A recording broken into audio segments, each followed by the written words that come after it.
All India Muslim personal లా board ఆధ్వర్యంలో విజయవాడలో ముస్లిం పెద్దలు సమావేశమయ్యారు. వక్ఫ్ సవరణ బిల్లుకు వ్యతిరేకంగా పోరాడేందుకు కార్యాచరణపై చర్చలు జరిపారు. వక్ఫ్ సవరణ బిల్లు రద్దు చేసే వరకు పోరాడాలని నిర్ణయించారు ఆల్ ఇండియా ముస్లిం పర్సనల్ లా బోర్డు సభ్యులు. వక్ఫ్ భూములు ముస్లింల పూర్వీకుల నుంచి వచ్చినవని, వక్ఫ్ బిల్లు ద్వారా ముస్లింల హక్కులను హరిస్తున్నారు అంటూ ఆరోపించారు వారు. ఇక అపోహలకు ముస్లిం సమాజం దూరంగా ఉండాలని చెప్పి కూడా పిలుపునిచ్చారు. వక్ఫ్ సవరణ బిల్లు రద్దయ్యే వరకు తమ పోరాటం కొనసాగిస్తామన్నారు.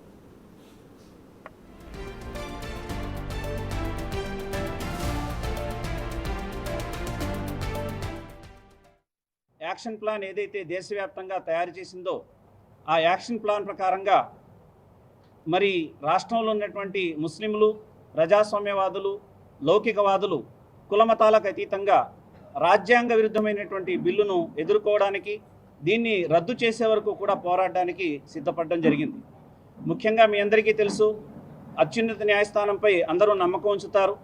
అలాగే ఆల్ ఇండియా ముస్లిం పర్సనల్ లా బోర్డే కాకుండా దేశంలో ఉన్నటువంటి అనేక సంస్థలు కూడా ఈ బిల్లుకు వ్యతిరేకంగా రిట్ దాఖలు చేయడం జరిగింది.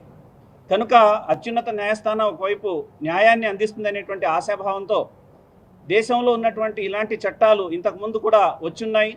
ఇవి భవిష్యత్తులో ఇలాంటివి రాకుండా ఉండాలి అంటే క్రైస్తవ సమాజం, అలాగే సిక్ సమాజం, బౌద్ధ సమాజం, అలాగే హైందవ సమాజంలో కూడా ఒకసారి గుర్తుపెట్టుకోవాల్సింది ఏంటంటే, ఈ బిల్లు ఏదైతే ఉందో దీనికి ఒకసారి ద్వారాలు తెరిస్తే వారికి ఉన్నటువంటి ఎండోమెంట్కి సంబంధించినటువంటి ఆస్తులు కూడా ఇలాగే కబ్జా జరిగేటువంటి భయంకరమైన పరిణామాలు ఎదుర్కోవాల్సి ఉంటుంది.